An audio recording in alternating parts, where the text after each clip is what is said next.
بسم اللہ الرحمن الرحیم۔ میرا نام شہزاد ہے۔ مجھے دبئی گئے 3 سال ہو چکے ہیں۔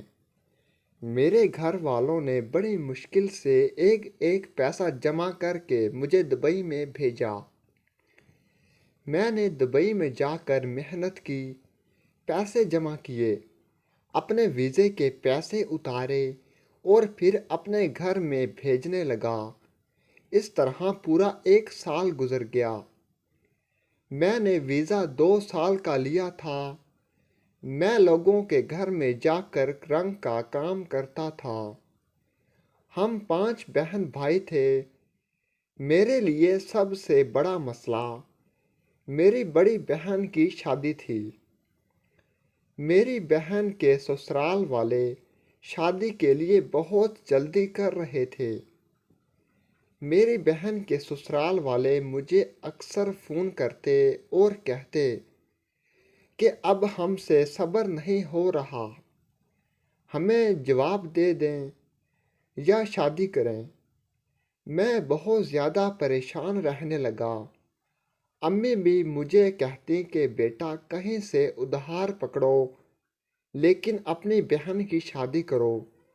مجھے بھی بہت زیادہ ٹینشن ہوئی کیونکہ ہفتے میں 3-4 دن کام ملتا تھا اور اتنے پیسے کوئی ادھار بھی نہیں دیتا، اور ویسے بھی پردیس میں تو بالکل بھی نہیں۔ میرے ابو کا انتقال ہوئے 8 سال ہو چکے ہیں، تو اس وقت میں چھٹی کلاس میں پڑھتا تھا۔ میں نے فوراً پڑھائی چھوڑ دی اور محنت مزدوری کرنا شروع کر دی۔ میں نے گھر میں بات کی کہ مجھے دبئی جانا ہے، کیونکہ میرا ایک دوست تھا جو دبئی میں رہتا تھا۔ وہ پہلے بہت غریب تھے لیکن اب وہ بہت زیادہ امیر ہو چکے ہیں۔ اس نے مجھے آفر کی کہ میں تمہیں اپنے پاس بلا لیتا ہوں اور ویزا دے دیتا ہوں، تم آدھے پیسے کہیں سے ارینج کر لو، آدھے میں دے دوں گا۔ میں نے گھر میں بات کی تو پہلے تو امی نے کہا کہ میں اتنے پیسے کہاں سے لاؤں، پھر ہماری تھوڑی سی زمین پڑی تھی جو میں نے بیچ دی۔ اس طرح میں دبئی چلا گیا۔ لوگ دبئی میں جاتے ہیں، پہلے گھومتے ہیں پھرتے ہیں، عیاشی کرتے ہیں، بعد میں کام کرنا شروع کر دیتے ہیں، لیکن میں نے فوراً کام پر جانا شروع کر دیا۔ اس طرح 1 سال گزر گیا۔ میں رنگ کا کام کرتا تھا، لیکن اگر کسی دن کام نہ ملتا تو کوئی اور مزدوری کر لیتا۔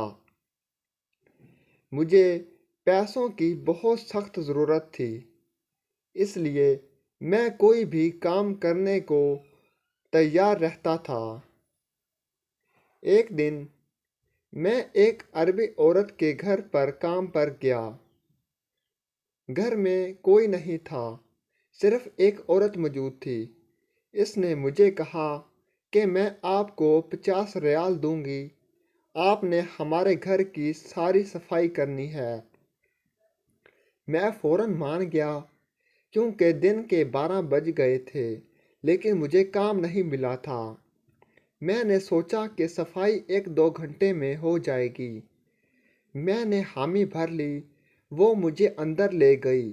اس نے مجھ سے گھر کا سارا کام کروایا، 50 کی جگہ 60 ریال دیے اور مجھ سے پوچھا کہ تم کیا کام کرتے ہو؟ میں نے جواب دیا کہ میں گھر کا کام کرتا ہوں، اگر رنگ کا کام نہ ملے تو کوئی اور کام کر لیتا ہوں۔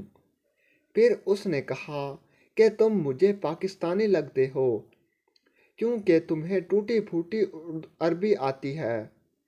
میں نے جواب دیا جی ہاں میں پاکستانی ہوں۔ اس نے کہا کہ تم یہاں کیوں آئے ہو؟ پاکستان میں کام نہیں ہے؟ تو میں نے جواب دیا کہ مجھے پیسوں کی سخت ضرورت ہے کیونکہ میرے سر پر بہت سی ذمہ داریاں ہیں۔ میں نے اپنی بہنوں کی شادی کرنی ہے، اپنا اچھا گھر بنانا ہے۔ پھر اس نے مجھ سے پوچھا کہ تم دن میں کتنے پیسے کما لیتے ہو؟ تو میں نے کہا کہ اگر اچھی دہاڑی لگ جائے تو 100 اور کم سے کم 50 ریال تو کما ہی لیتا ہوں۔ اس نے پوچھا، اگر تم میرا کام کرو تو میں دن کا تمہیں 100 ریال دے دیا کروں گی۔ میں بہت خوش ہوا اور اسے جواب دیا کہ میں کس وقت آ جایا کروں۔ اس نے کہا کہ صبح ناشتہ میرے پاس آ کر کرنا ہے۔ میں بہت خوش ہوا اور صبح صبح اس عربی عورت کے پاس پہنچ جاتا، صبح کا ناشتہ بھی وہاں کرتا۔ اب وہ میرے ساتھ بہت کھلی ہو گئی تھی، مجھ سے ہر بات شیئر کرتی تھی، میں بھی اس سے ہر بات شیئر کرتا تھا۔ میں نے ان سے پوچھا کہ تم کبھی کبھی اداس ہو جاتی ہو؟ تو اس نے مجھے بتایا کہ میرا شوہر ایک سنگر ہے، اس نے مجھ سے دوسری شادی کی ہے، لیکن میری شادی لو میرج تھی اور اس کے ساتھ میں نے گھر سے بھاگ کر شادی کر لی۔ لیکن شادی ہونے کے آہستہ آہستہ اس کے موڈ میں تبدیلی آنا شروع ہو گئی۔ اب وہ کئی دن میرے پاس نہیں آتا، لیکن جب آتا ہے تب بھی ہر وقت اس کا موڈ آف ہوتا ہے۔ میں نے بہت کوشش کی کہ کسی طرح وہ مجھے بتائے کہ اسے کیا مسئلہ ہے، لیکن اس نے کبھی بھی کچھ نہیں بتایا۔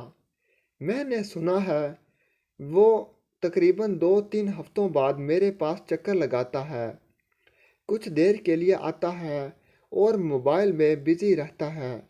پہلے تو ہر وقت مجھ سے محبت کی باتیں کرتا ہے اور 2-3 دن بعد لازمی چکر لگاتا تھا۔ میں نے سنا ہے اس نے تیسری شادی کر لی ہے اور اس کے علاوہ غیر عورتوں کے ساتھ رہتا ہے۔ میں بہت زیادہ پریشان ہوں کیونکہ مجھے ایسا لگ رہا ہے کہ وہ مجھے طلاق نہ دے دے، میرا اس کے علاوہ کوئی بھی نہیں ہے۔ یہ کہہ کر وہ رونے لگی۔ میں نے اس سے کہا کہ تم نے گھر سے بھاگ کر شادی نہیں کرنی تھی، اگر کرنی تھی تو وہ کہنے لگی کہ مجھے اس سے بہت زیادہ محبت ہے اور میں اس کے بغیر رہ نہیں سکتی، اور میرے گھر والے اس سے شادی کرنے پر رضامند نہیں تھے، اس لیے مجھے یہ سب کرنا پڑا۔ میں نے اس سے پوچھا کہ تمہارے بچے کیوں نہیں ہیں؟ کیا آپ میں یا آپ کے خاوند میں کوئی مسئلہ ہے؟ تو وہ کہنے لگی کہ میں نے کئی بار اس سے کہا ہے کہ ہمارے بچے پیدا نہیں ہو رہے، کیوں نہ میں اپنا علاج کراؤں۔ تو یہ بات سن کر وہ مجھ سے لڑنے لگا اور اس نے کہا کہ میں آپ سے بچے نہیں چاہتا۔ تب مجھے احساس ہوا کہ اس نے مجھے صرف استعمال کرنے کے لیے شادی کی تھی۔ میں نے اسے کہا کہ تمہیں اپنے گھر والوں سے معافی مانگ لینی چاہیے، وہ تمہیں معاف کر دیں گے۔ تو اس نے جواب دیا کہ میں نے کافی کوشش کی ہے، لیکن انہوں نے مجھے معاف نہیں کیا۔ مجھے بھی اس کی باتیں سن کر بہت دکھ ہوا، لیکن میں کیا کر سکتا تھا۔ ویڈیو اچھی لگی تو چینل کو لائک کریں، سبسکرائب کریں، شیئر کریں، گھنٹی کے نشان پر کلک کرنا مت بھولیں تاکہ ہماری ہر ویڈیو آپ کے پاس بآسانی پہنچ سکے اور ہماری حوصلہ افزائی ہو سکے۔ کمنٹ سیکشن میں اپنی رائے کا اظہار ضرور کریں۔ شکریہ۔